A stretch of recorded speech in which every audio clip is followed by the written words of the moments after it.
Agradezco mucho la oportunidad de dar la charla inaugural de este congreso que parece tan amorosamente meditado y esperado y visitado por gente de tantos países.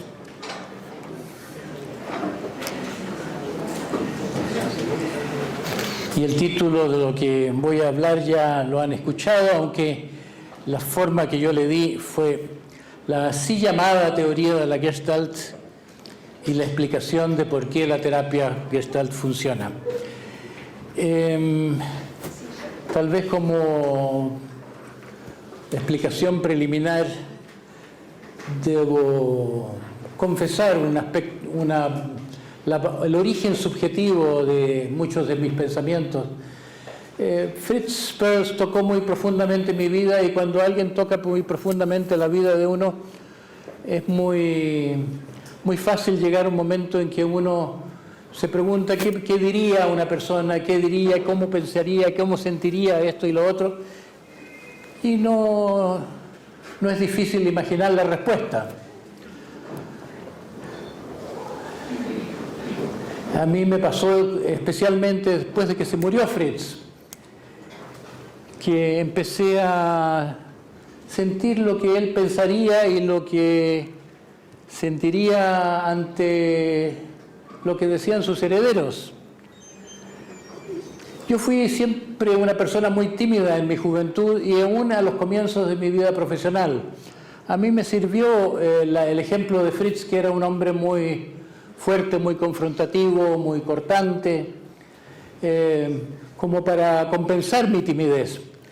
Pero llegó un momento de mi vida, más allá después de muerto él, que adopté eso que había sido los comienzos de mi vida profesional, en que yo definía un poco la persona de Fritz como compensación de mi inseguridad.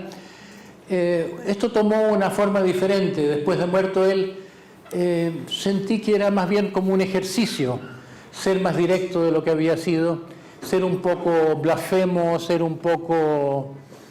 decir lo que pensaba y lo que sentía sin tantos ambajes.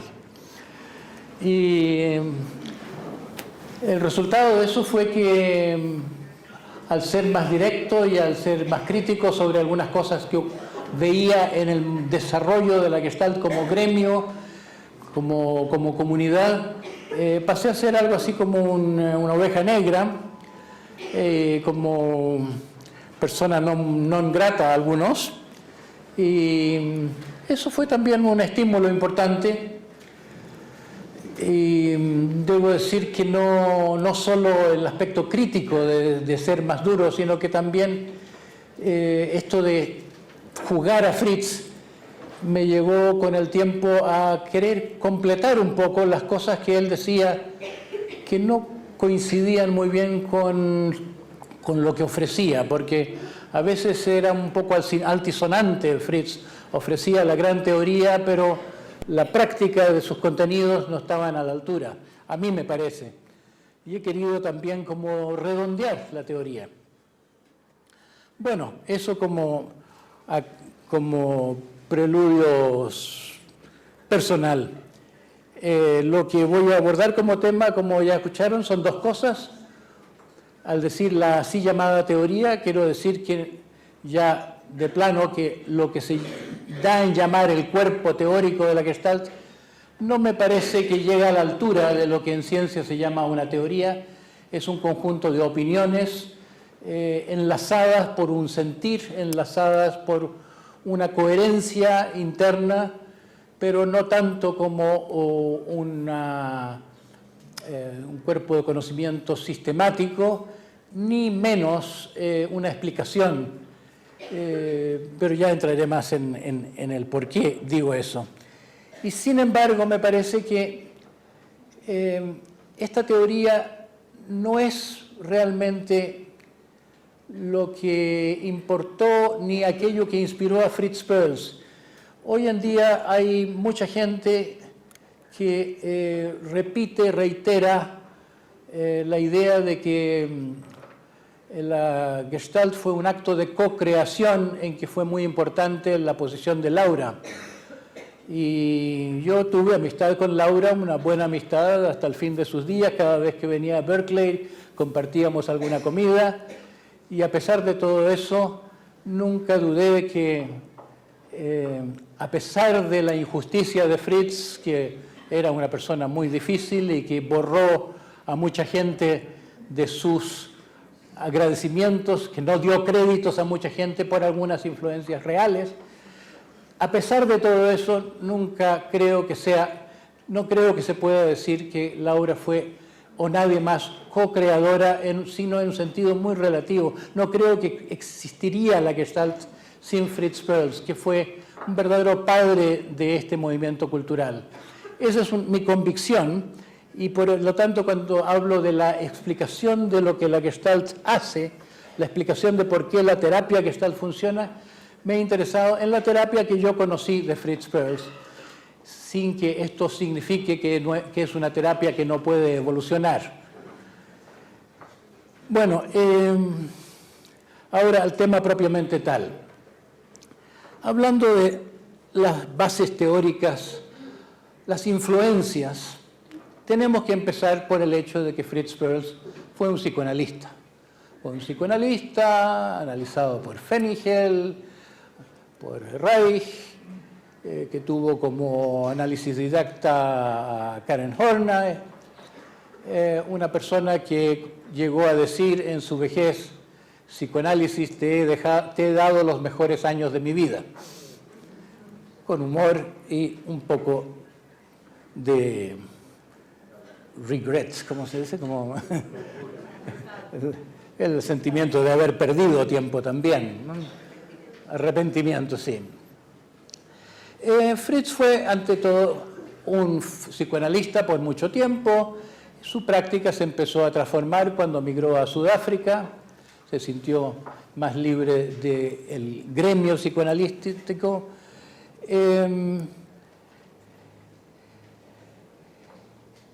Y uno se puede engañar por el hecho de que le daba muy poco crédito a Freud, aun cuando se estaba inspirando en él.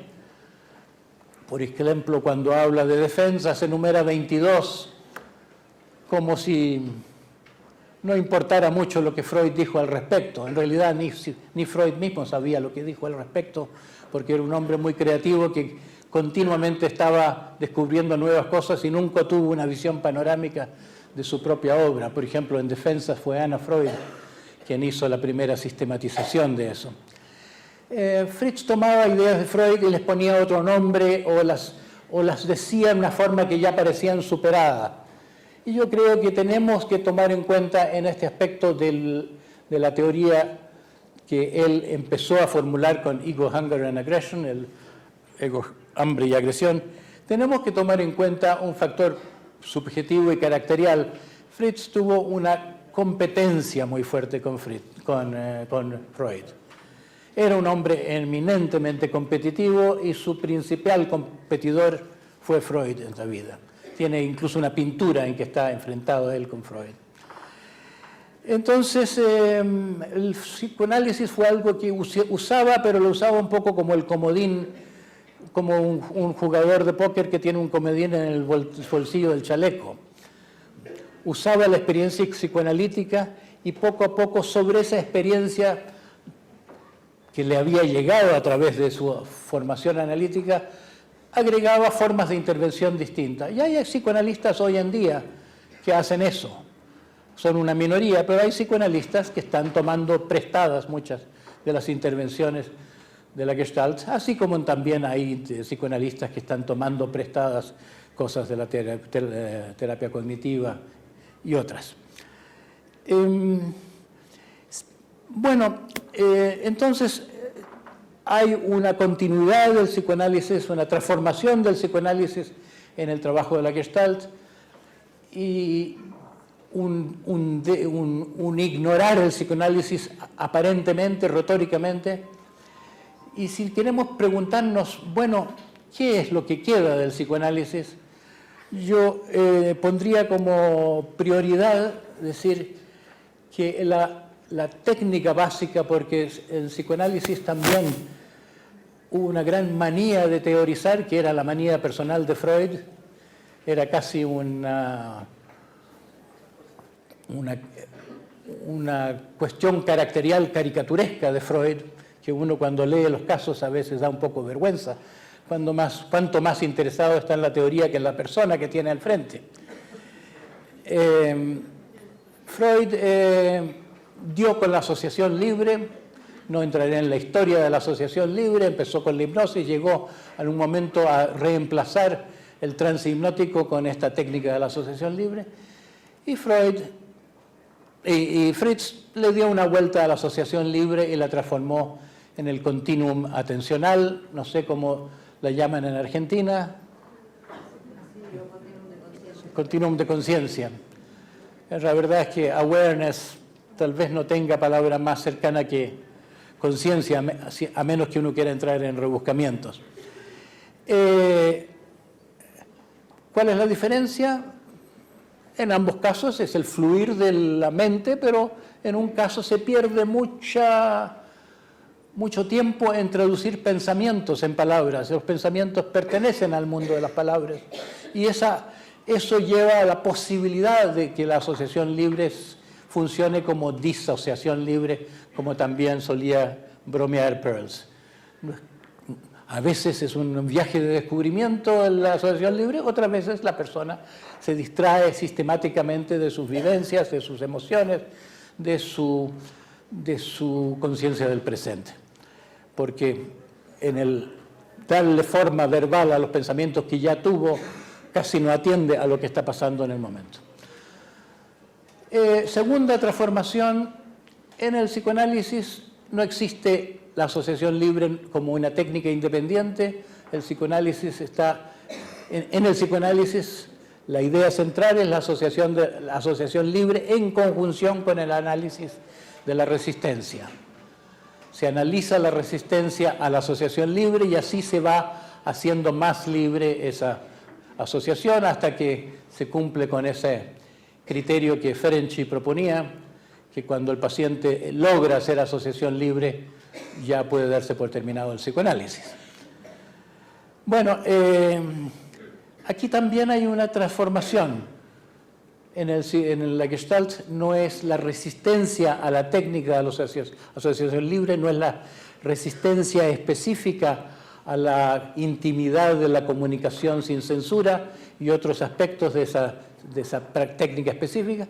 En el psicoanálisis, en la Gestalt es más amplio el concepto de resistencia y llega a ser resistencia a la autenticidad.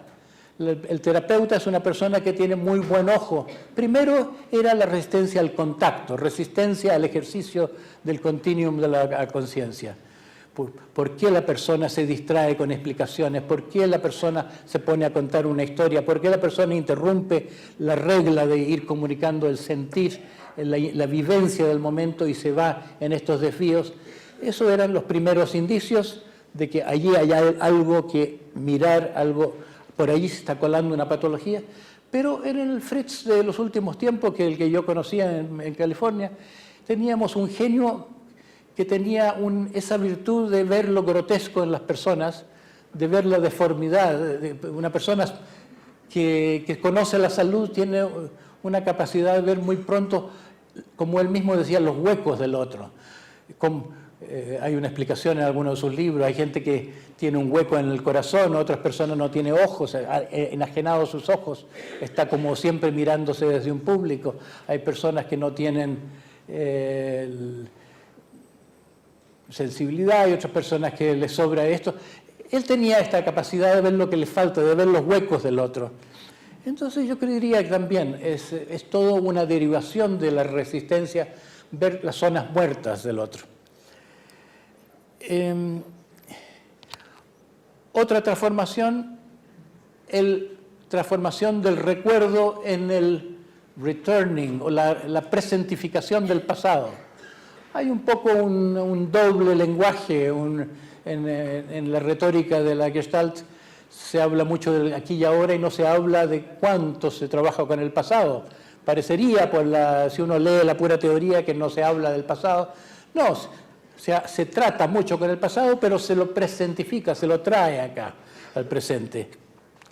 Entonces, esa es una modificación de una fe psicoanalítica de que todo comienza en la infancia. Eso no estaba en la cultura antes de que Freud lo hiciera. Ahora, como dice un dicho en inglés, the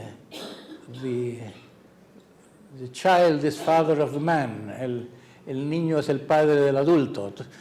Todo lo que comienza en la infancia se desarrolla en nuestra vida adulta. Entonces, esa fe, claro que está muy presente en la Gestalt, solo que se maneja de otra manera.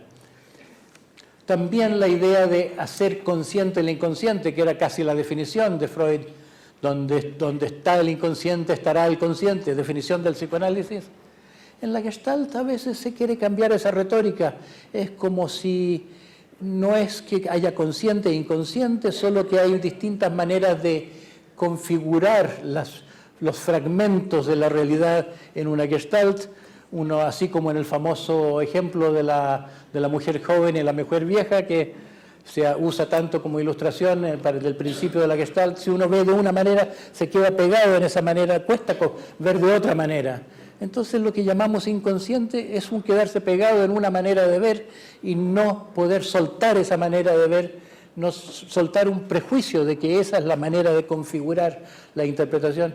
Y en la terapia tenemos mucha experiencia de cómo a veces una persona de pronto arma el rompecabezas de otras maneras, como que tiene que soltar todo para después atarlo de una manera propia, no como la mamá interpretaba la propia vida, no como el papá decía que había sido, sino que uno entiende la propia historia con sus propios ojos.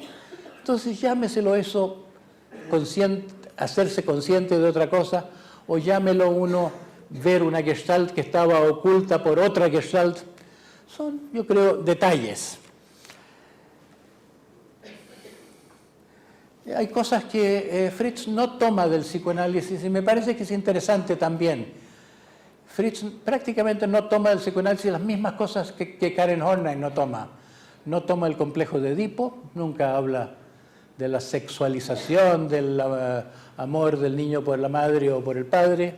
Siempre para Fritz fue más fundamental el maltrato que hace la autoridad del niño interior y el deseo del underdog, del oprimido interior, el deseo de ser reconocido, permitido de ser.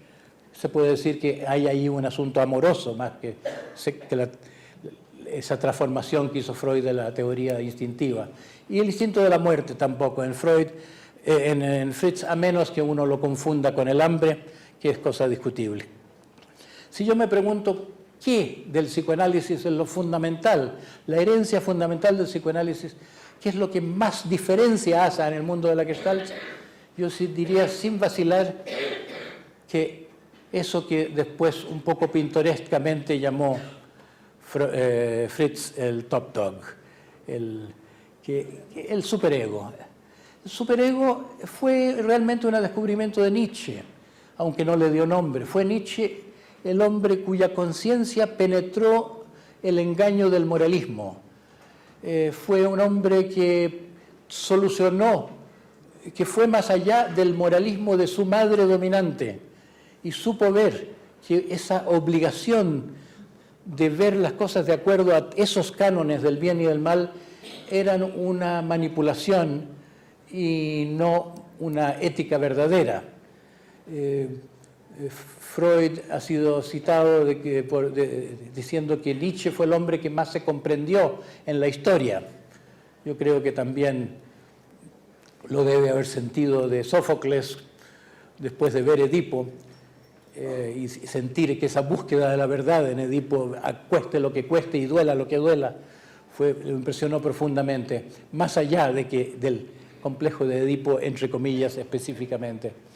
Pero desde Nietzsche algo cambió y yo siempre pienso que la psicoterapia es la herencia de Nietzsche, es la herencia de esa relativización de la moral y que lo verbalizó Freud como con este concepto de que tenemos un super yo que es internalización de una autoridad convencional, de una autoridad social. Eso Karen Horner lo reitera. Karen Horner habla de la tiranía de los debieras, tyranny of should, y Fritz, directamente muy influido por ella, le pone este nombre pintoresco de top dog, que es como un juego con el slang americano de underdog. Underdog quiere decir el oprimido, entonces top dog pasa a ser el opresor. Ahora está saliendo el shop dog también últimamente en el mundo del consumismo. Está jugando con las palabras. Bueno, eso es muy claro. Se podría seguir infinitamente cotejando estas tantos hechos específicos, pero creo que con eso basta. Basta del psicoanálisis con esa técnica fundamental de la Gestalt y con esa convicción de que hay un insight que se puede hacer atendiendo concentradamente a lo que pasa. En segundo lugar, como segundo bloque de ideas que influyeron en la terapia y en el pensamiento de Fritz Perls, yo pondría a la influencia de Salomo Friedländer. Friedländer es un filósofo alemán ya olvidado, pero que publicó como 800 artículos en su época y más de una veintena de libros. En Alemania hubo quienes lo llamaban el Voltaire alemán. Y hay quien lo llamó también el Chaplin de la filosofía. Friedländer tenía dos personalidades literarias, una filosófica y otra literaria propiamente tal. Escribía lo que él llamaba grotesken, escritos grotescos, algunas veces teatrales, otras veces simples caricaturas. Publicó muchos en revistas. Tenía el don de la caricatura, como yo digo que muchas veces los terapeutas tienen, el don de ver la enfermedad desde el ángulo de la salud, ver lo torcido cuando otras personas están acostumbradas a lo cotidiano de él. Friedländer fue una persona que merece ser mencionada ante todo porque Fritz fue muy poco sensible a la veneración, fue una persona muy poco respetuosa, muy poco dada al sentimiento admirativo, y dice que Friedländer fue la única persona a quien veneró. A Freud no lo veneró, tuvo mucha influencia a través de su propio psicoanálisis y su ejercicio profesional, pero a Friedländer sí, ese fue, él dice, su gurú. Dices que tuvo 3 gurús y uno de ellos fue un gato, otro fue el constructor de Esalen, un hombre que conocí, que era un hombre muy simple y que realmente era muy sabio en un sentido no académico, muy íntegro. Algo quería decirnos con la selección de estas 3 personas para mostrar qué es lo que él apreciaba. Pero Friedländer era un filósofo. Fue un filósofo discípulo de Schopenhauer y un filósofo existencial en el más verdadero sentido, no que perteneciera a tal o cual tendencia, sino porque la filosofía para él era vital. Filosofar no estaba separado para él del vivir. E hizo una profunda crisis porque era un hombre muy sexual, muy erótico, y en su juventud sobre todo. Y es difícil eso conciliar con ser un discípulo de Schopenhauer, porque Schopenhauer fue, como ustedes saben, la primera persona en el mundo occidental que acogió las ideas espirituales de la India. Tuvo un conocimiento del hinduismo y del budismo y desarrolló esto en su filosofía como una propuesta de que la infelicidad viene de los deseos, de nuestros deseos exorbitantes, del exceso de deseos, y que la llave de la felicidad tendría que ser la capacidad de disminuir los deseos. Entonces, este hombre, Friedlander, de intensos deseos e intensa fe en que Schopenhauer tenía razón, se vio dividido en dos, polarizado en estas dos fuerzas, hasta que algo le pasó. Descubrió lo que llamó la indiferencia creativa. Entre esta polaridad que lo destrozaba, encontró una manera de estar en paz con todo, que es desentenderse de todo. Pero no es fácil desentenderse de todo. Para él fue la llave de una fase de experiencias místicas. Y él no tenía ni una fe en ninguna religión, no era religioso ni en el sentido convencional de sus tiempos. Y sin embargo, profundamente espiritual, no son la misma cosa, religión y espíritu. Y se empezó a expresar como quien escribe con sangre, para usar la frase de Nietzsche. Decía él que escribía con sangre, no con las palabras del mundo académico, escribía desde su vida. Yo creo que lo que pasó con Fritz cuando conoció a Friedlander en el ambiente de la bohemia berlinesa es que lo comprendió profundamente, aunque no le entraba a Fritz el lenguaje filosófico y no tenía paciencia para los discursos de filósofos como tantos otros que se mencionan a veces cuando se quiere dar cuenta de sus influencias. Si alguien dice que hubo influencia de Husserl sobre Fritz, yo que lo conocí bastante bien, yo diría que eso es ridículo pensarlo siquiera. No puede imaginarse que resistiera una sola página de Husserl, Fritz. Y sin embargo, Fritz fue un gran fenomenólogo.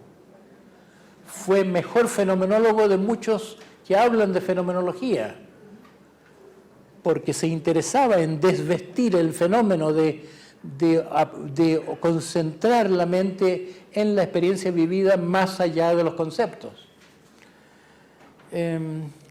Yo creo que comprendió a Friedlander y comprendió este misterio de la indiferencia creativa, lo intuyó y que lo vivió en sí. Yo a veces digo que en su terapia Fritz mostraba grandes niveles de desapego. El desapego no es un concepto que está en el vocabulario de la Gestalt y en la teorización sobre la Gestalt. El desapego es un concepto muy presente en el yoga, en el budismo, en el Vedanta, en fin, en filosofías espirituales. Pero parece contradictorio con la Gestalt, que nos parece algo como netamente pasional. Yo creo que es algo parecido a lo del contacto y retirada. Primero, Fritz cuando joven era un contactista.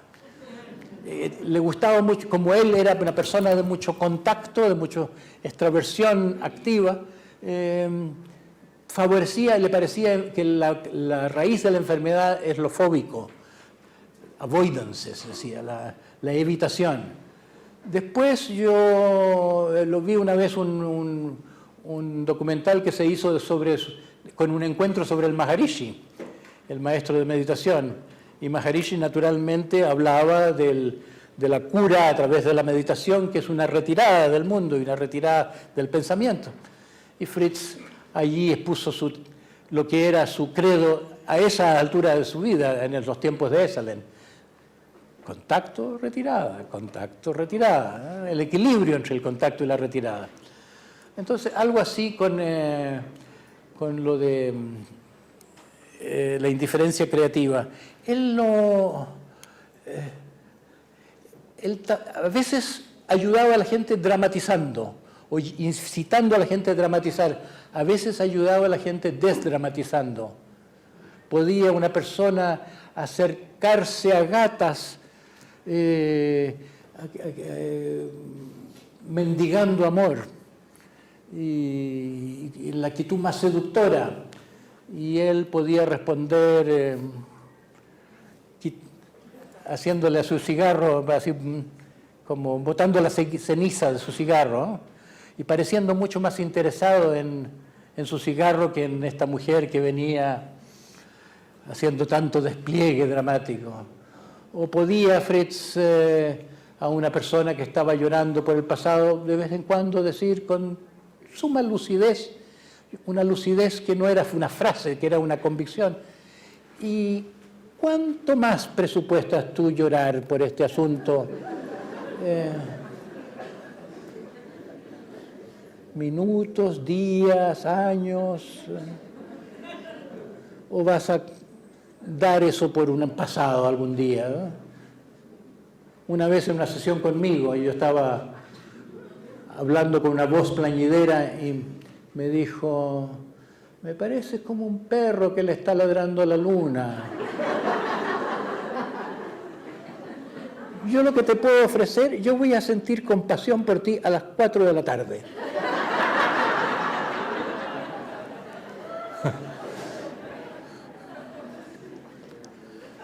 Yo siempre le encontraba una mirada parecida a la caricatura de Bodhidharma, el patriarca que llevó el budismo a China, que esos ojos muy fuertes, no tenía los ojos tan saltones, pero como eran unos ojos muy despiertos y ojos que penetraban, ojos implacables, que no se enganchaban con la manipulación del otro, el que gesticula para saber si el otro lo estás aprobando o no, si lo estás entendiendo o no. Gestos de pactos de amistad mutua, no, ojos de rayos X. Entonces absorbió de Frank Bach esa intuición de la indiferencia, pero una indiferencia que es la clave a la resolución de las polaridades. Frank Bach, que es un gestaltista alemán y también un pastor protestante, teólogo más bien. Frank Bach ha escrito un estudio sobre Fritz, sobre Frank Bach y sobre Friedländer y su influencia en Fritz, y habla de la filosofía polar de Friedländer. Es como un redescubrimiento del taoísmo. No conoció este hombre el taoísmo, pero sí habla de que el fondo de la conciencia es una unidad, es una conciencia neutra, y que ese fondo se expresa siempre polarmente. Y que ante toda polaridad conflictual, la presencia de ese centro neutro, esa indiferencia creativa o ese desapego, o como Fritz vino a llamarlo, ese punto cero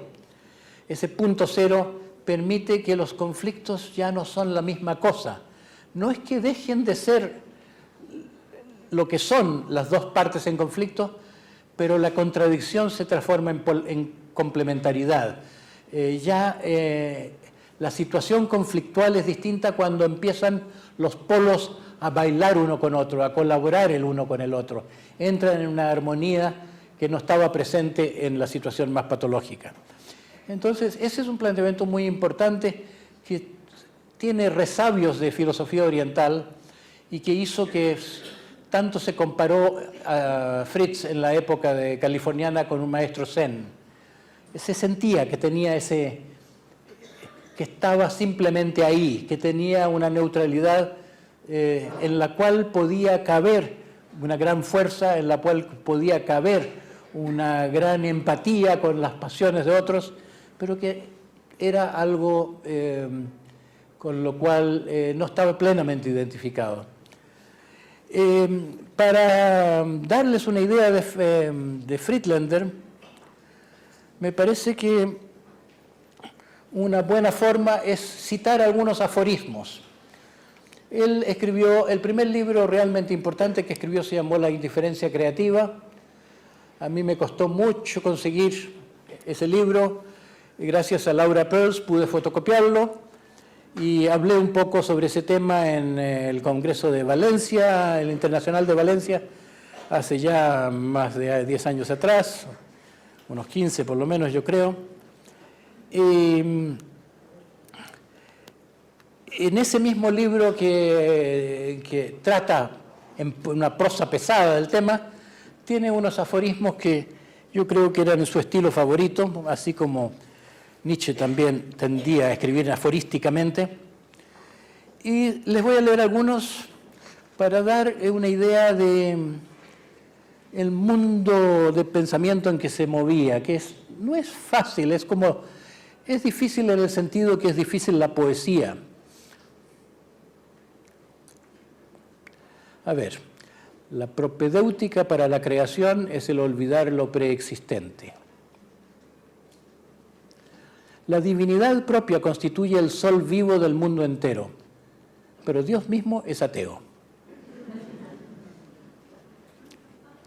Dios se encuentra profundamente oculto ante sí mismo en el escondrijo más transparente que existe, en la nada creativa de las diferencias propias, así como su indiferencia absoluta es la propia persona.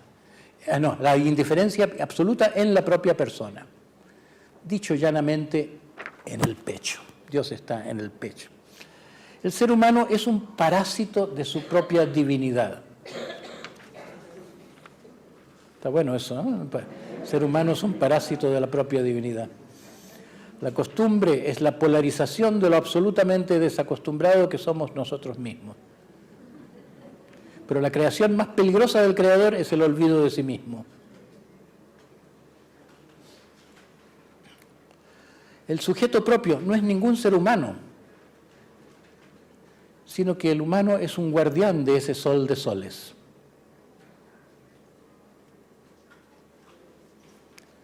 Le monde c'est moi. Lo absolutamente real es íntimamente personal. El milagro del mundo en persona, mágico, maravilloso. Dios creador, yo mismo en la experiencia de la indiferencia, cuya ocupación incesante son las diferencias propias. Bueno, como una muestra, traer algo original de este hombre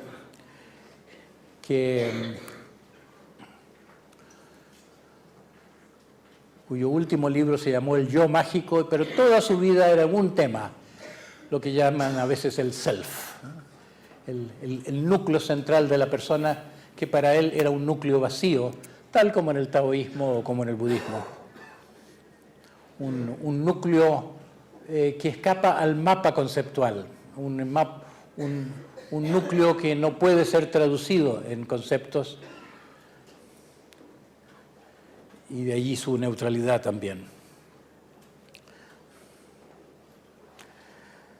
Bueno, sirve esto de haber hablado de Friedlander para recalcar un punto teórico que es la dispasión, que la Gestalt no es solo dramatización y pasión, sino que desapego. Pero también, tanto Friedlander como en la experiencia de Fritz, yo diría, se ve que de una cosa viene la otra. Del desapego, el desapego no es cosa de ermitaños que se alejan de la vida. El desapego es precondición para el flujo de la corriente de la vida tal cual es. La condición egoica, la condición neurótica es una condición apegada a ciertas fórmulas, a ciertas conductas que hemos aprendido en la infancia. Estamos fijados, estamos cristalizados en ciertas formas de ser. El desapego es lo que permite lo organísmico. Tercer bloque de influencias, la psicología humanista. No voy a decir mucho de esto. Creo que lo principal es informar a quien no lo sepa de que Fritz fue siempre una persona muy abierta a influencias, que fue siempre un buscador, que siempre fue una persona que trabajaba sobre sí mismo. La última vez que lo vi, como un año antes de su muerte, me dijo, por fin he traspasado la barrera esquizoide. ¿Cuánta humildad hay en eso? Yo le había ya oído decir que había, en cierto modo, muerto en la guerra del 14 cuando hubo una explosión en la trinchera. Se había dado por muerto y se anestesió frente a la vida, frente a ese trauma. Y varias veces le oí decir, yo todavía no he renacido de esa muerte. Y solo en esa ocasión, ya al final de la vida, eso quería decir que he traspasado la barrera esquizoide, había recuperado la sensibilidad.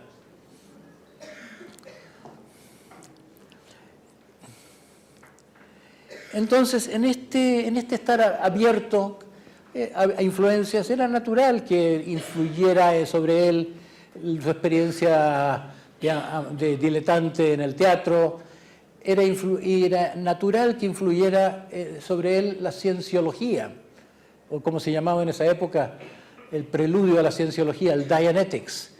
Yo lo primero que leí de Peirce fue el prólogo a un libro del Dr. Winters, no sé cuánto el primer nombre, porque por coincidencias del destino o providencia, un tío mío que vivía en Nueva York, que era hombre famoso como uno de los fundadores de las Naciones Unidas, le mandaban muchos libros de editoriales y él algunos libros que pensaba que me iban a interesar a mí, me los mandaba a mí.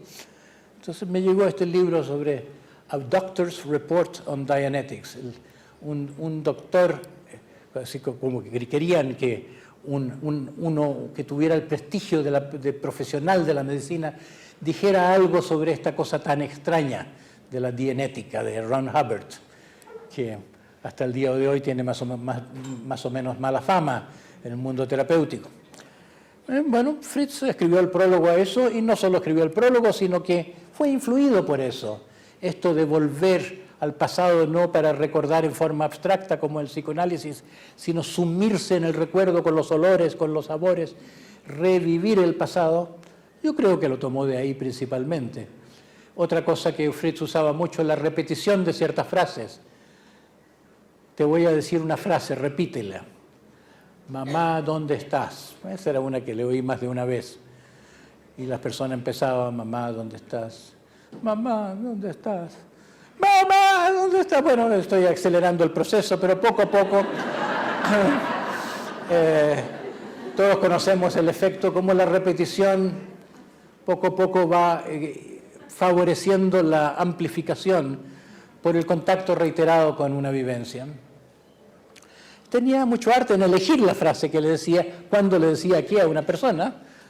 Es una manera de suplir la conciencia del otro con una frase que el otro después, como una semilla, era invitado a desarrollar.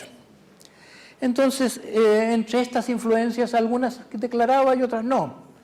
Por ejemplo, yo tenía un amigo que era astrólogo y era más o menos de la edad de Fritz, un hombre en esa época muy conocido en California, Dane Rudhyar, no sé si alguien conoció a Dane Rudhyar, francés de nacimiento, fundador de la astrología humanista y de una revista de ese nombre.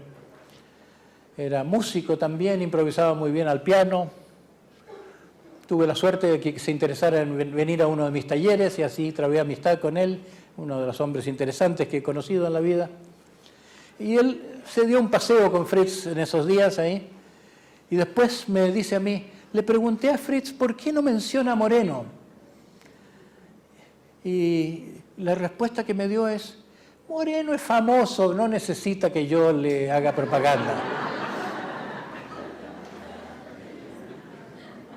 Hay personas que no estaban en ese secreto, y ni siquiera Laura. Laura tenía la impresión de que Fritz había mirado a Moreno de arriba abajo, que más bien tenía cosas que enseñarle a Moreno, independientemente de que hubiera algo de eso también, pero es como que Fritz tomaba, pero no necesariamente decía lo que tomaba.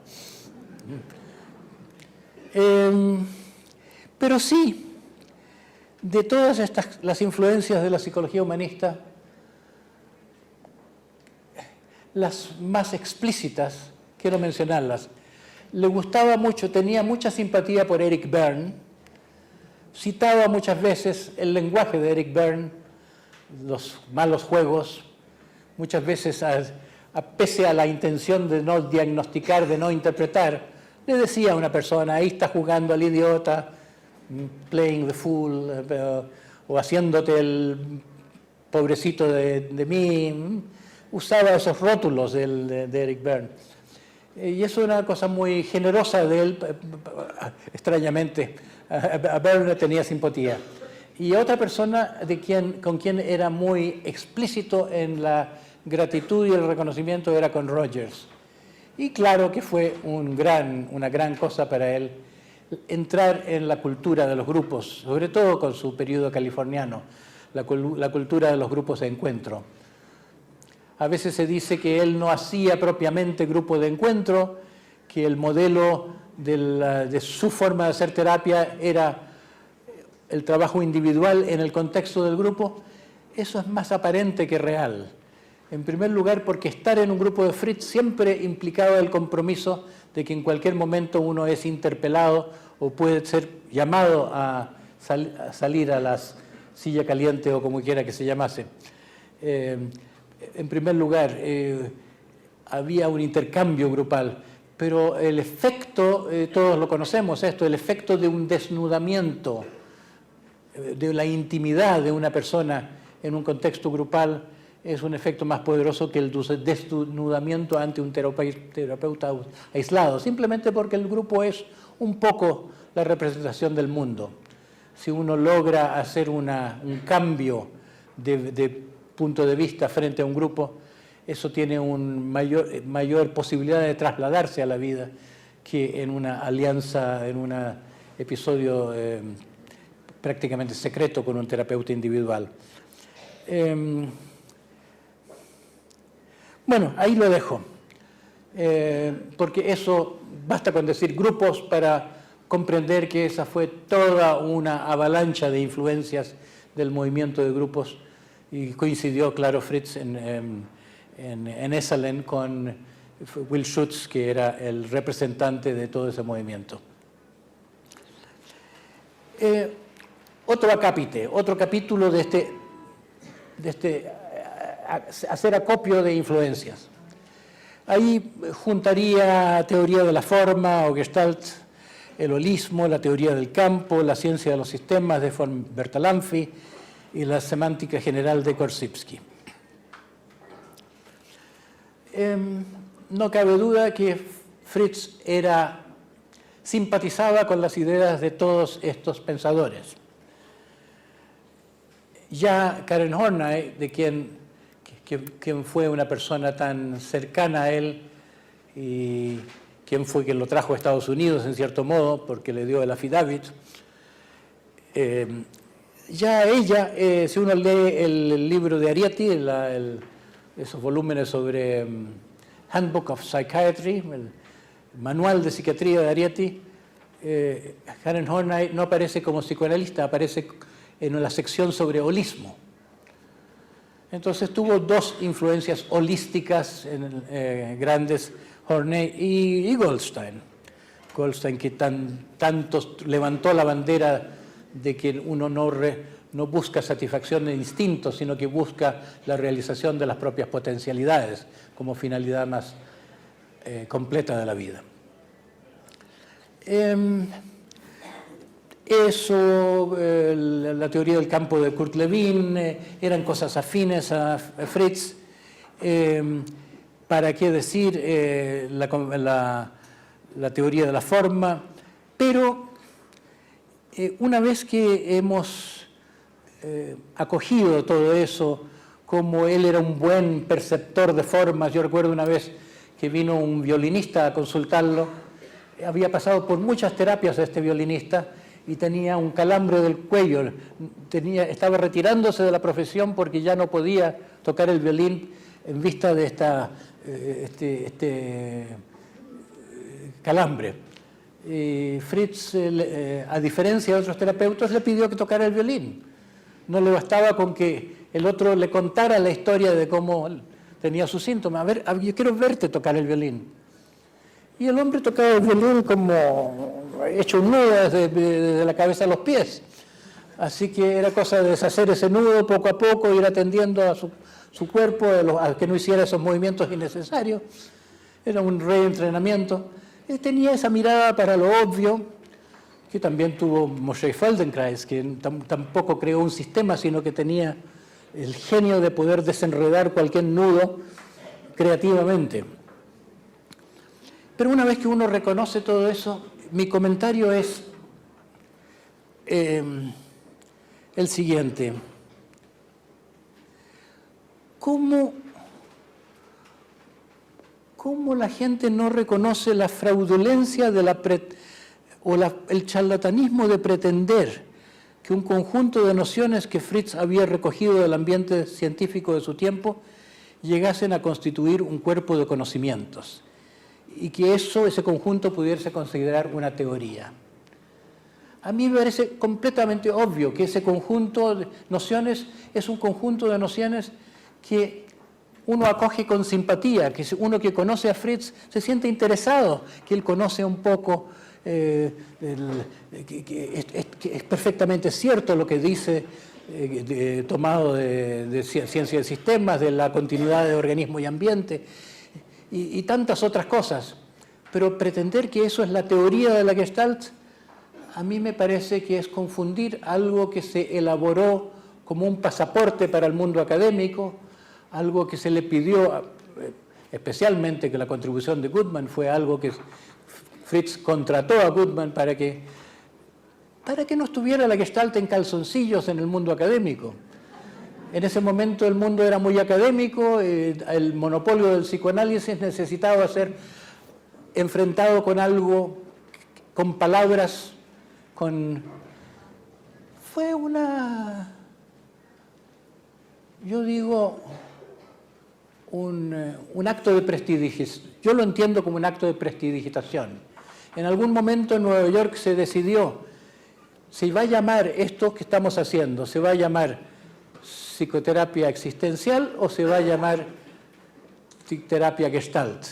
Y se optó por la Gestalt, y a mi ver, se optó por la Gestalt porque era un buen término propagandístico, porque estaba de moda la psicología de la forma, porque era el dernier cri, era la avanzada, la cultura, y se excitaba a la gente con esta nueva idea de que se perciben los todos antes de percibir las partes, o que la percepción tiene ese aspecto. Pero explicar el modo de hacer terapia de Fritz a partir de la teoría de la forma, para mí es buscarle la quinta pata al gato. Ya tenemos varias décadas de buscarle esa pata al gato y todavía no se la encuentra. Cuando yo consulté a la persona más cercana a Fritz en aquel tiempo, en el tiempo que lo conocí, en los años 65, le pregunté al profesor de psicología de la Universidad de California, Gene Sagan, que había traído la Gestalt a la universidad por primera vez y que fue quien llevó a Fritz a la Asociación Psicológica Norteamericana, que sacó a Fritz en público en el mundo académico, Gene Sagan, muy cercano a Fritz. Y me acerqué a él y le dije, explícame un poco más, ¿cómo los presupuesta la teoría de la forma? Yo había sido científicamente muy curiosa y conocía bastante bien, había leído Kafka, había leído otras cosas también. Me entusiasmaba Wertheimer con su metáfora musical, de cómo las melodías no es una suma de notas. Y Gene Sagan me dice, yo creo que la Gestalt más tiene que ver con el teatro de Stanislavski que con la teoría de la forma. Me pareció una respuesta honesta. Y después me fue refrescante también. Yo tuve mucha cercanía con Jim Simkin, que era el colaborador de Fritz en el periodo californiano, la persona más cercana a él en el mundo de los talleres. Y Jim Simkin me decía que él había tenido la buena fortuna de ser eximido de las clases teóricas del Instituto de Nueva York. Y el mismo Fritz, ya era obvio en el trato que tuve con él, desde el primer intercambio que tuve con él, le pregunté por el libro, era claro que ya no le interesaba ese libro que ahora se está transformando en una Biblia, en un dogma. Es como que lo había necesitado en una época, pero cuando llegó a su madurez, optó por otra forma de entender las cosas, que yo encuentro más afín con la filosofía existencial. Y es lo aparentemente ateórico, pero yo no creo que no se haya reconocido la teoría, el punto de vista teórico que subyace al ateorismo. Pero antes de eso, ¿cómo se explica que se haya querido hacer tanto de una teoría que en este momento una persona imparcial encuentra obsoleta y poco satisfactoria? Es como un potpourri de muchas ideas valiosas, pero no una teoría. A Kafka no le interesó, nunca respondió al envío varias veces del manuscrito. A Kurt Goldstein, muy cercano a Peirce, para quien Peirce trabajaba, el jefe de Peirce, tampoco le interesó, no apreció ese libro. Y obviamente han pasado decenios y el mundo científico no le da ningún boleto a la teoría de la Gestalt, no se interesa. Y para colmo, la teoría de la Gestalt quiere tener una visión propia sobre la personalidad, una visión propia sobre la teoría de la neurosis, como si no fuera eso más bien, no correspondiera más bien que eso fuera la empresa cultural de todos, que una teoría transescuela, transsistémica, se le queda muy grande, pero es como hay un partido político que dice: nosotros somos los gestaltistas, nosotros lo entendemos todo, nosotros tenemos respuesta para todo y lo que se diga nosotros tenemos una mejor manera de decirlo. Y yo me digo, ¿cómo gente entrenada en la percepción de lo humano no ve este fraude transparente? Que no es fraude de los presentes. No, los presentes son los ingenuos que no ven un fraude que originalmente fue de Fritz. Y Fritz lo confiesa, Fritz en su autobiografía, hacia el final, las últimas páginas de ¿seré un charlatán más?, se pregunta. Yo estoy seguro que él decía, seré, junto con Freud y con Marx, otro charlatán más. No era tan pequeña su visión de sí mismo, pero reconocía su charlatanería. Y yo la celebro. Yo creo que hay chamanes que para chamanizar necesitan invocar la fe del público. No sé si ustedes saben que se han hecho análisis hematológicos de la sangre de las intervenciones quirúrgicas que hacen los curanderos filipinos. No sé si ustedes han visto en película, hay muchos documentales, se ve cómo meten la mano. Yo he sido operado por uno de ellos, he visto cómo me mete la mano a mí mismo y saca órganos y tripas y tejidos difíciles de reconocer. Y hay sangre. Entonces hay quienes han encontrado oportunidad o permiso para hacer análisis de esa sangre en las manos o esa sangre que corre y es recibida en vacinas. Y generalmente se descubre que es sangre de gallina o de cerdo. Hay truco, no se sabe cómo hacen el truco, pero el truco hace que se haga el milagro. El truco contribuye a la fe en el milagro. Entonces es una cosa muy compleja esto del... La verdad científica no es lo mismo que la verdad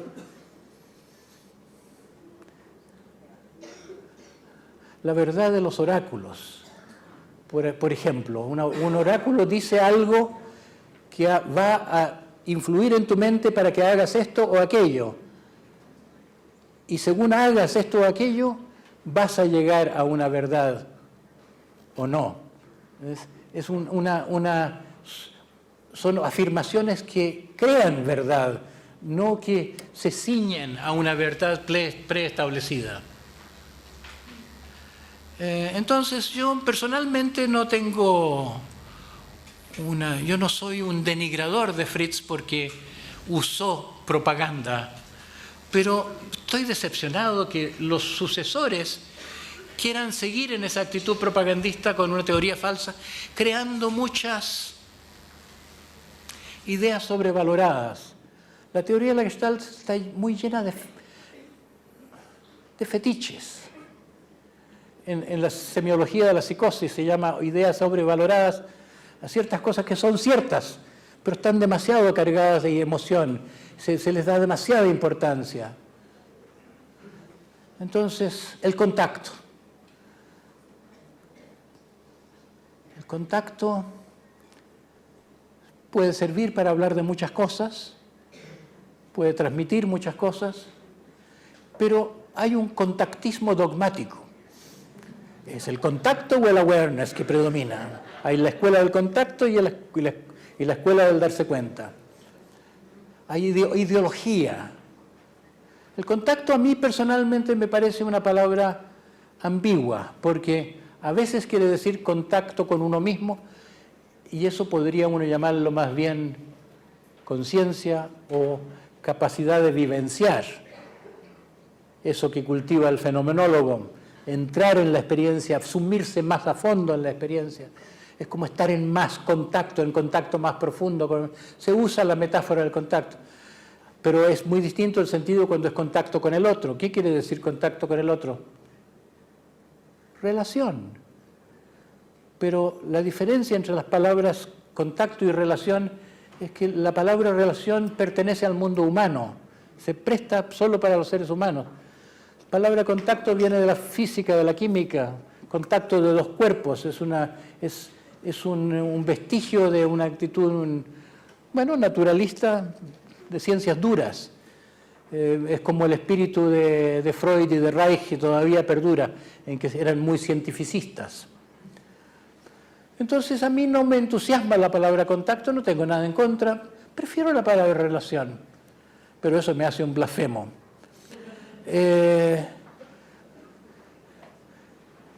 Las perturbaciones de la frontera de contacto, me parece de tal rebuscamiento que me parece vergonzoso tener que decir tenemos una teoría particular y tiene su vocabulario propio. Yo personalmente prefiero volver al vocabulario psicoanalítico, mecanismos de defensa, y reconocer, claro, en los mecanismos de defensa siempre se puede reconocer que entre lo defendido y uno mismo hay una membrana metafórica. Originalmente la membrana Fritz la concebía como una línea Maginot, decía, por sus ecos de la guerra, como entre el consciente e inconsciente. No. Si lo que yo siento, si lo que yo veo de mí mismo no es compatible con mi bella imagen idealizada, lo reprimo, no lo dejo entrar en mi conciencia. Entonces eso es un fenómeno de membrana. Pero entonces empezó a gustarle mucho a los gestaltistas este fenómeno de membrana, que nadie más ha hablado del fenómeno de membrana. La membrana después se desplazó, ya no estaba en el mundo interior, sino entre una persona y otra, y todas las defensas se quisieron interpretar así. Y yo creo que se complican las cosas innecesariamente, sobre todo, vuelvo a eso, de la idea sobrevalorada, innecesaria, un ideologismo innecesario. Yo pienso que todo esto tiene que ver con un fenómeno sociológico dentro del gremio de la Gestalt y con emociones de ciertas personas determinadas en la historia de la Gestalt que echaron a mover, que pusieron en movimiento este fenómeno de escisión de las, a veces se describe como la costa este, la costa oeste, pero yo lo describo más bien como una contrarrevolución en la Gestalt. Digo contrarrevolución porque la Gestalt fue originalmente una concepción muy revolucionaria. Fritz era un revolucionaria, era un hombre de mente muy comprometida socialmente, y al final de su vida, cuando quiso realizar su sueño, hizo lo que Esalen no le había permitido, construir el Gestalt Kibbutz, comunidades experimentales en que el trabajo interior tuviese una repercusión en el funcionamiento del grupo. Entonces, esa fe de Fritz de que cambiando la conciencia de los individuos iba a cambiar la sociedad, pasó a convertirse en un movimiento más conservador. Y parte de eso tuvo que ver con lo que pasa, como Max Weber decía, del movimiento, de todos los movimientos espirituales. Hay una fase carismática que es seguida luego por una fase burocrática. Cuando la cosa entra en el mundo, se contamina un poco con el mundo. Una vez Jim Simkin me contó un chiste que he usado para explicar eso. Como he sido testigo año tras año cómo la Gestalt se ha ido encorbatando, cómo la Gestalt se ha ido entrando en el sistema universitario, en el sistema, a veces en las empresas, pero se va cambiando su lenguaje. Parece que fuese un don de la Gestalt creativo de incrementar su repertorio de lenguajes. Mahoma decía que se debe hablar a cada uno en su lengua. Parece muy bueno de un punto de vista, pero uno termina después hablando la lengua del otro y olvidando la propia original. Por ejemplo, a mí me gusta mucho la palabra bullshit, que es un invento de Peirce, que más o menos corresponde a lo que los españoles llaman rollo. Me parece que como top dog, era una palabra que tenía su estampa personal. Y usé esta palabra cuando tuvimos el Congreso Internacional en Nápoles, en que fue a través de las sesiones un enfrentamiento, un diálogo continuo con Bloom, que estaba de director del Instituto de Nueva York entonces. Y yo quise ser muy gentil con los italianos diciendo que lo que Peirce llamaba bullshit es lo que los italianos entienden a través de un personaje de la comedia del arte que se llama el doctor Balanzone, que habla palabras complicadas, habla en latín, es un doctor en leyes, pero como muchos médicos que hablan en latín para que supuestamente el paciente no entienda del todo y sienta que uno sabe más y se quede muy impresionada por el conocimiento de la autoridad. Pero me di cuenta que fue tomado por una considerable grosería que yo hiciera comentarios apreciativos sobre esta palabra, bullshit, como una mala educación de Fritz, que es juzgada retrospectivamente. Y yo me pregunto, ¿es que era desproporcionado el carácter insultante de Fritz con respecto a la cultura que lo rodeaba? ¿O era más bien el caso de que él veía tan claro una falsedad, una limitación en nombre de las buenas costumbres, una hipocresía de su ambiente, que tal vez hablar golpeado, que hablar a patadas, como quien dice, era un acto apropiado y creativo y ético?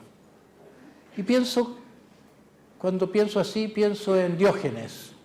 Diógenes, que Platón decía que era el Sócrates loco, entre los discípulos de Sócrates era el que más alocado, digamos. Diógenes se clasifica entre los moralistas, pero a veces se masturbaba en público. Y parece que algo quería enseñarle a la gente a través de eso. Hay gente que dirá, ¿pero qué? Si eso es una pura asquerosidad. Tal vez era una intuición de lo que sería la vida natural, no sé. Tal vez lo que sería la vida si no fuéramos domesticados desde niños en una visión del bien y del mal discutible. Bueno, yo pienso que se produjo lamentablemente una complicación ante la rudeza de Fritz. Fritz era muy directo, muy agresivo, podía sonreír al minuto siguiente de decir una cosa muy agresiva, pero muchas personas no las olvidaron, y fue particularmente agresivo hacia los colaboradores tempranos, particularmente Laura. Yo creo que Laura nunca llegó a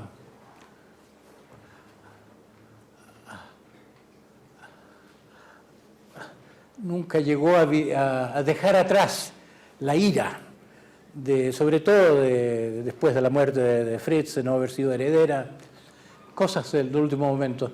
Yo creo que cosas tan personales como esas han desencadenado toda una complicación teórica, porque personas que querían a Laura, que eran como los hijos edípicos, que odiaban al padre Fritz y que querían a Laura, quisieron como realizar el sueño de Laura de volver a recuperar su lugar en la Gestalt y a echar un poco para el suelo a Fritz. Y hubo esto que es la Gestalt actual, la ortodoxia Gestalt de hoy, está casi basada en la denigración de Fritz, en una forma que los actuales representantes ni siquiera lo saben, porque ellos de buena fe han heredado puntos de vista de sus terapeutas, de sus maestros. Yo aquí he enumerado algunos puntos, como la ortodoxia para afirmar su voz ha tenido que hacer afirmar su autoridad superior a través de la denigración de la persona de Fritz, la desvalorización competitiva y envidiosa de la Gestalt californiana, que a mi juicio fue el fruto maduro de la vida de Fritz, la pretensión de que ya, entre comillas, ya basta del añejo tema del conflicto este-oeste, es el recurso del silencio, en lugar de entender lo que pasó, la exaltación de la teoría necesaria para la exaltación de Goodman, el intelectual brillante y famoso, que se quiso proponer como una alternativa a la glorificación de Fritz, la idealización de Goodman, el corazón secreto de la contrarrevolución, este enojo de una persona aquí que no es muy conocida, pero que Jean-Marie Robin debe querer mucho, me imagino, Isadore Fromm. Yo creo que Isadore Fromm fue el arquitecto de esta vuelta institucional e ideológica. Creo que ha publicado solo una cosa, el Requiem por la Gestalt, en que lamenta o prevé la destrucción de la Gestalt, el fin de la Gestalt a través de la Gestalt californiana. Y este establecimiento de una ortodoxia ha tenido que recurrir también a una tergiversación de la historia. Y yo he sido, porque soy viejo, he asistido al cómo los hechos van cambiando. Lo que yo vi por mis propios ojos no es lo que hoy en día se dice. Por ejemplo, la supuesta decadencia de Fritz en su vejez. Una notable falsedad, pues lo más llamativo fue su florecimiento tardío y continua evolución personal. El supuesto de que Fritz no hizo terapia en California, sino solo demostraciones. Otra falsedad notable en vista de sus resultados notables que hacían que pareciera como un chamán, como un milagrero nunca visto en el mundo de la terapia hace entonces. Yo trabajaba en California en la oficina vecina a alguien del Mental Health Institute que había filmado o había recogido centenares de horas de psicoanálisis en vídeo. Y hasta entonces no había conseguido presentar ningún documento que valiera la pena verse, porque todas las intervenciones eran de resultados tan inmediatos y dudosos y no visibles. Y aquí aparecía por primera vez algo que se veía que algo indudablemente sucedía en poco tiempo. Era espectacular la moda de hacer terapia de este hombre que después Petrushka Clarkson dice en uno de sus libros, porque así lo debe haber oído, Fritz no hacía terapia. Y se llega a decir que lo que llegaba a hacer no era terapia Gestalt, que es como robarle el nombre terapia Gestalt, ponerle nombre a lo que otras personas creen que es, pero no a lo que fue el fruto maduro de la elaboración gradual que Fritz hizo a través de su vida y que maduró cuando él como persona llegó a la maestría. Entonces, creo que este fenómeno sociopolítico y gremial es lo que ha querido ampararse en una glorificación de la teoría y en un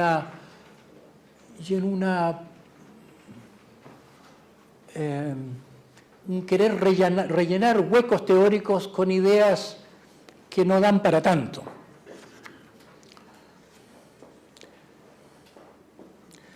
No creo que... A ver cómo estoy en tiempo. Van a ser las 8. ¿Cuánto me queda? ¿Nada?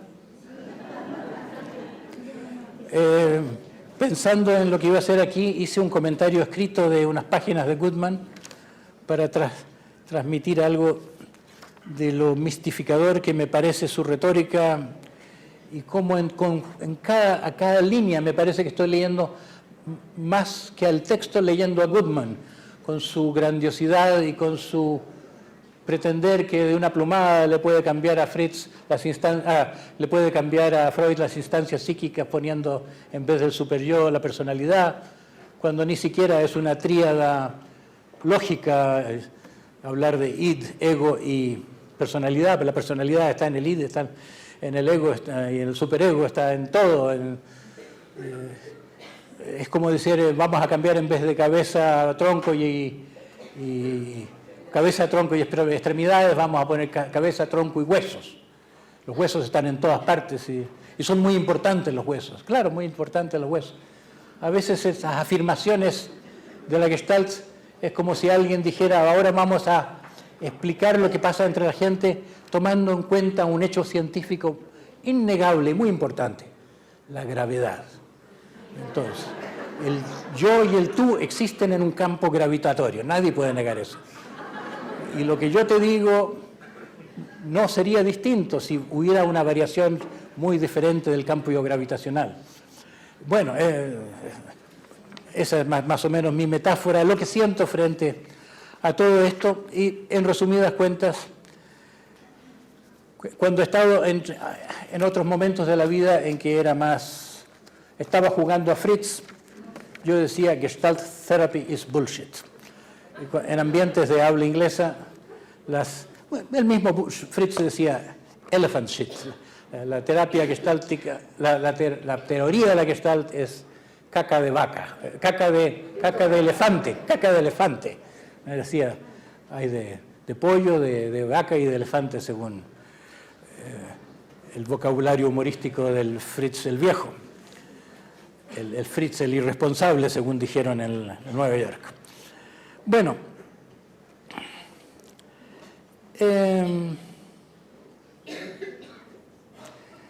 ¿qué quiero decir con que se puede tratar de entender la Gestalt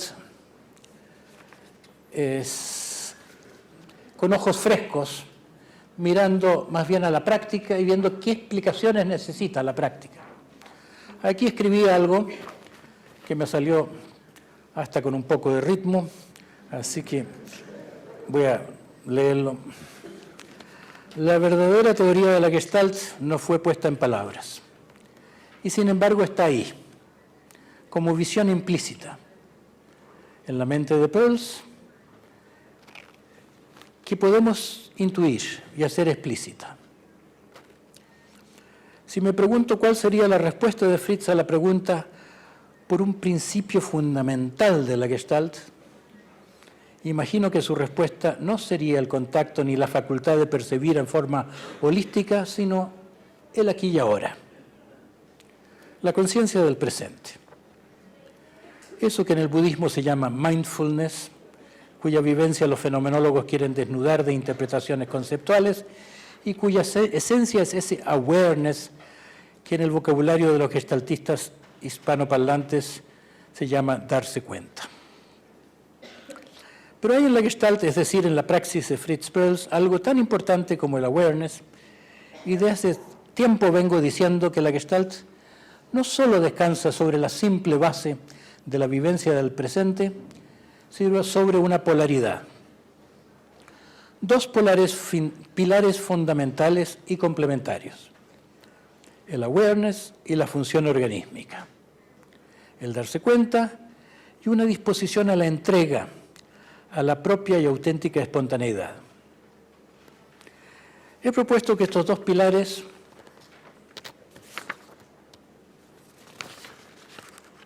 el darse cuenta de lo que ocurre en el presente y la fe o confianza en el dejarse ir, constituyen el trasfondo transpersonal de la Gestalt y encuentran eco en la invitación que le hace el terapeuta al paciente de atender a sus vivencias y comunicarlas.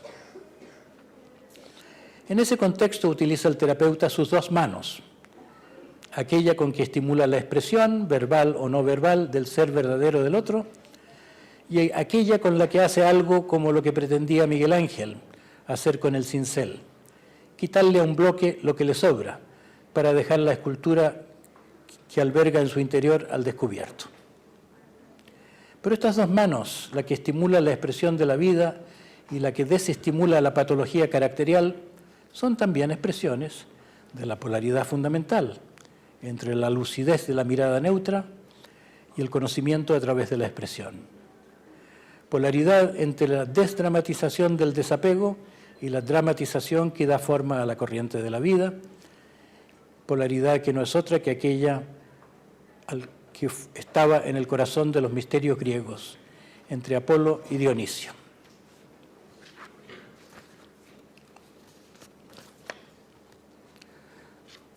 Cuando escribí por primera vez sobre Gestalt a pedido de Fritz, intitulé mi monografía Yo y tú, aquí y ahora, anteponiéndole al aquí y ahora el contexto de la relación personal en que se cultiva esa práctica. Es decir, lo que algunos llaman contacto y ciertamente es decisivo en la terapia, la relación del paciente con el terapeuta, por más que esto no sea solo cierto de la Gestalt. ¿Qué aporta el terapeuta a esta relación, más allá de sus intervenciones estratégicas? Rogers lo formulaba en términos de comprensión, benevolencia y lo que llamaba congruencia, que podemos también llamar autenticidad.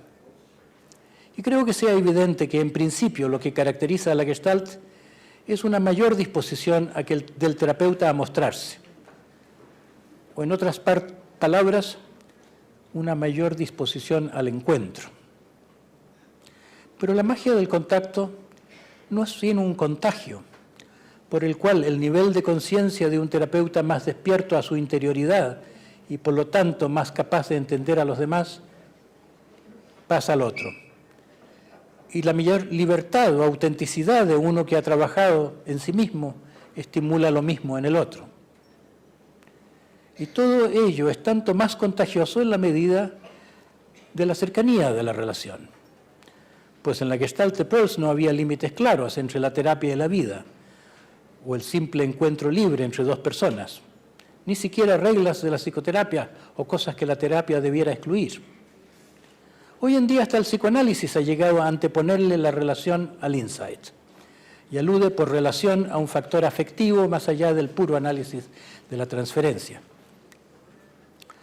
Me parece que se trata no solo del positive regard de Rogers, sino la capacidad de aprecio del terapeuta hacia el paciente.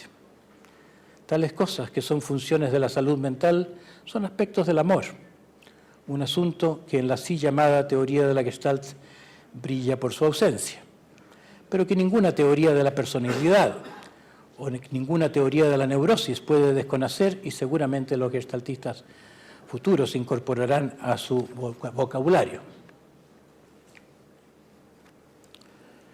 Además de los pilares transpersonales de la Gestalt y las manos altamente personales del terapeuta, diríase que una explicación de lo que ocurre en la práctica de la Gestalt debe incluir una explicación del trabajo en las polaridades, que comprende 3 etapas: la toma de conciencia de los conflictos, su dramatización y su integración a través de la magia del punto cero.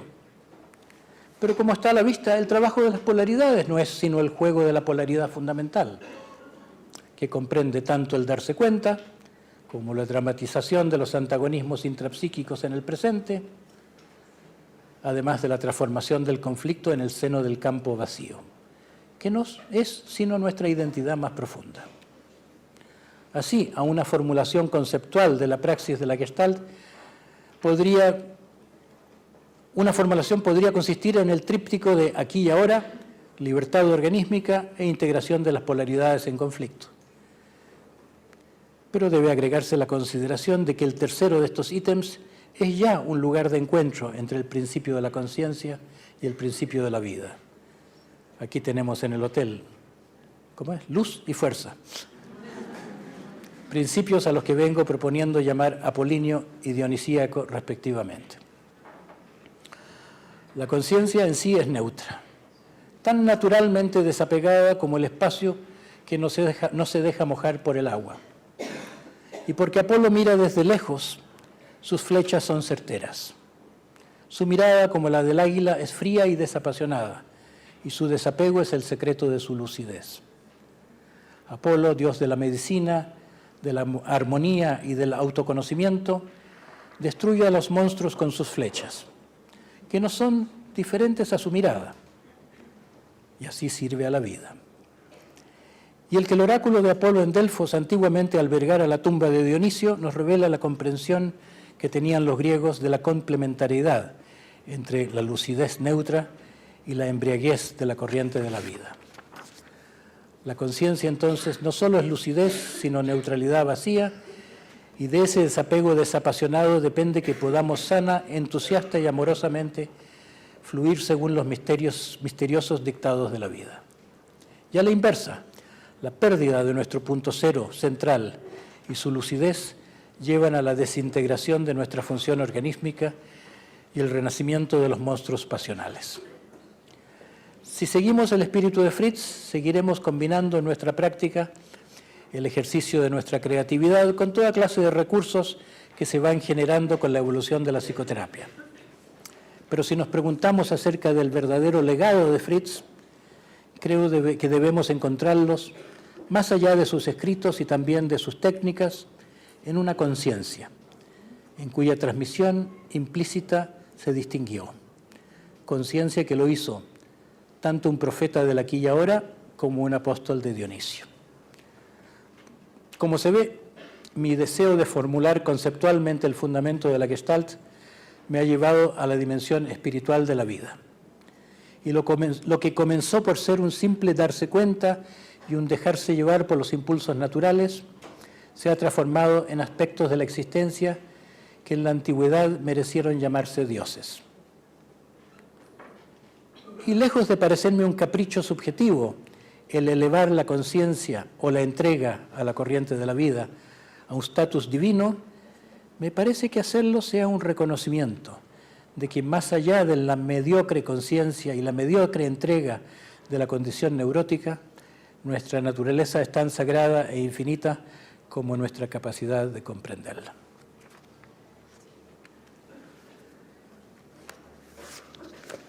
Eso es todo lo que...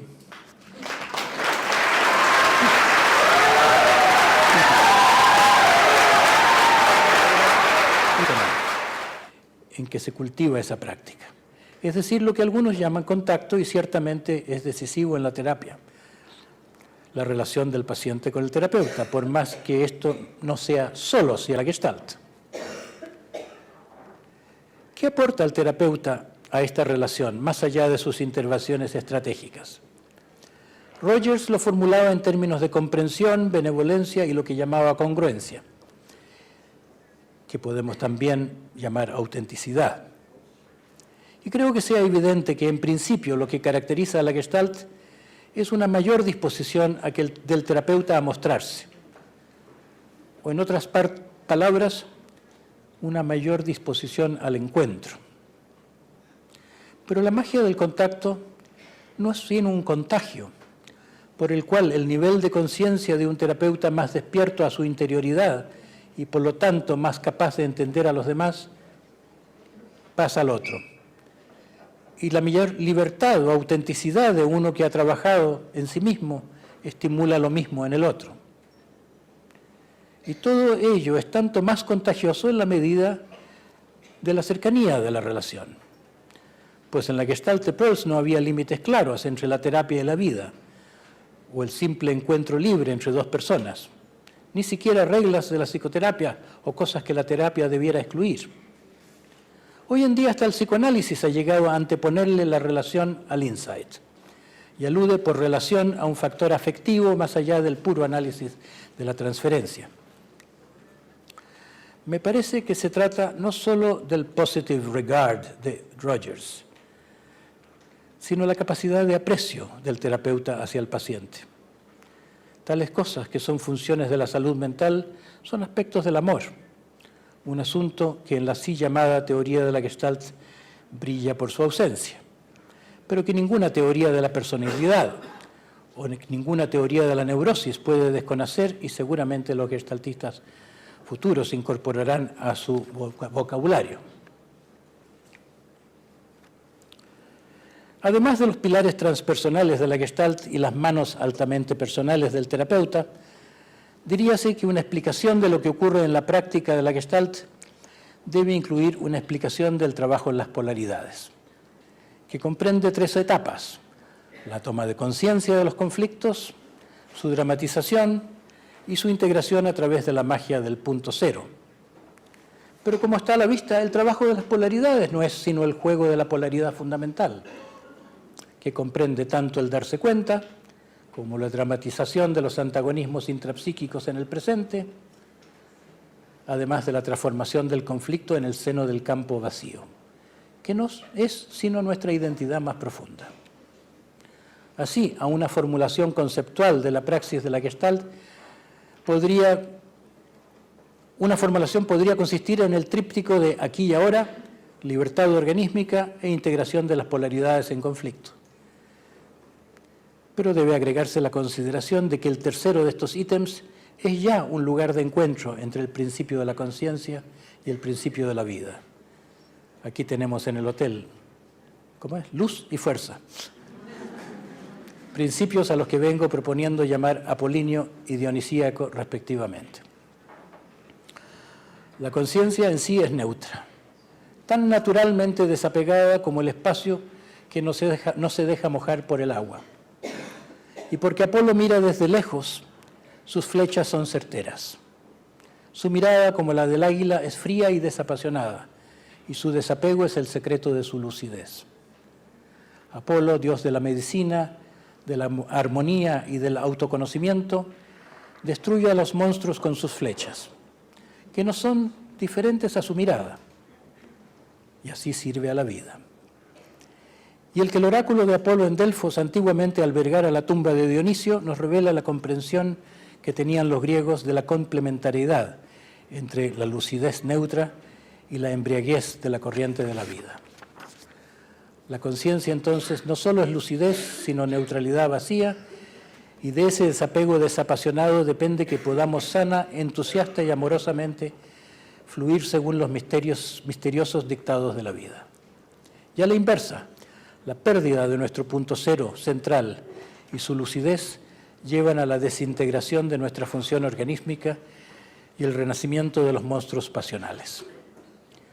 Si seguimos el espíritu de Fritz, seguiremos combinando en nuestra práctica el ejercicio de nuestra creatividad con toda clase de recursos que se van generando con la evolución de la psicoterapia. Pero si nos preguntamos acerca del verdadero legado de Fritz, creo que debemos encontrarlos, más allá de sus escritos y también de sus técnicas, en una conciencia, en cuya transmisión implícita se distinguió. Conciencia que lo hizo tanto un profeta del aquí y ahora como un apóstol de Dionisio. Como se ve, mi deseo de formular conceptualmente el fundamento de la Gestalt me ha llevado a la dimensión espiritual de la vida. Y lo que comenzó por ser un simple darse cuenta y un dejarse llevar por los impulsos naturales, se ha transformado en aspectos de la existencia que en la antigüedad merecieron llamarse dioses. Y lejos de parecerme un capricho subjetivo, el elevar la conciencia o la entrega a la corriente de la vida a un status divino, me parece que hacerlo sea un reconocimiento de que más allá de la mediocre conciencia y la mediocre entrega de la condición neurótica, nuestra naturaleza es tan sagrada e infinita como nuestra capacidad de comprenderla.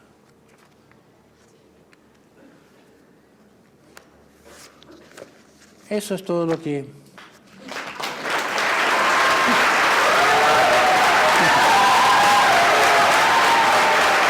Aquí y ahora, el personal en que se cultiva esa práctica.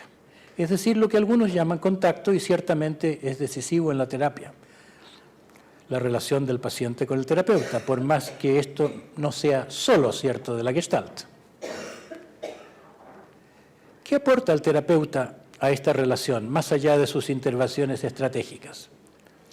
Rogers lo formulaba en términos de comprensión, benevolencia y lo que llamaba congruencia, que podemos también llamar autenticidad. Y creo que sea evidente que, en principio, lo que caracteriza a la Gestalt es una mayor disposición del terapeuta a mostrarse, o en otras palabras, una mayor disposición al encuentro. Pero la magia del contacto no es sino un contagio, por el cual el nivel de conciencia de un terapeuta más despierto a su interioridad y por lo tanto más capaz de entender a los demás, pasa al otro. Y la mayor libertad o autenticidad de uno que ha trabajado en sí mismo estimula lo mismo en el otro. Y todo ello es tanto más contagioso en la medida de la cercanía de la relación. Pues en la Gestalt de Peirce no había límites claros entre la terapia y la vida, o el simple encuentro libre entre dos personas, ni siquiera reglas de la psicoterapia o cosas que la terapia debiera excluir. Hoy en día hasta el psicoanálisis ha llegado a anteponerle la relación al insight y alude por relación a un factor afectivo más allá del puro análisis de la transferencia. Me parece que se trata no solo del positive regard de Rogers, sino la capacidad de aprecio del terapeuta hacia el paciente. Tales cosas que son funciones de la salud mental son aspectos del amor, un asunto que en la así llamada teoría de la Gestalt brilla por su ausencia, pero que ninguna teoría de la personalidad o ninguna teoría de la neurosis puede desconocer, y seguramente los gestaltistas futuros incorporarán a su vocabulario. Además de los pilares transpersonales de la Gestalt y las manos altamente personales del terapeuta, diríase que una explicación de lo que ocurre en la práctica de la Gestalt debe incluir una explicación del trabajo en las polaridades, que comprende 3 etapas: la toma de conciencia de los conflictos, su dramatización y su integración a través de la magia del punto cero. Pero como está a la vista, el trabajo de las polaridades no es sino el juego de la polaridad fundamental, que comprende tanto el darse cuenta como la dramatización de los antagonismos intrapsíquicos en el presente, además de la transformación del conflicto en el seno del campo vacío, que no es sino nuestra identidad más profunda. Así, a una formulación conceptual de la praxis de la Gestalt, una formulación podría consistir en el tríptico de aquí y ahora, libertad organísmica e integración de las polaridades en conflicto. Pero debe agregarse la consideración de que el tercero de estos ítems es ya un lugar de encuentro entre el principio de la conciencia y el principio de la vida. Aquí tenemos en el hotel, ¿cómo es? Luz y fuerza. Principios a los que vengo proponiendo llamar apolíneo y dionisíaco respectivamente. La conciencia en sí es neutra, tan naturalmente desapegada como el espacio que no se deja mojar por el agua.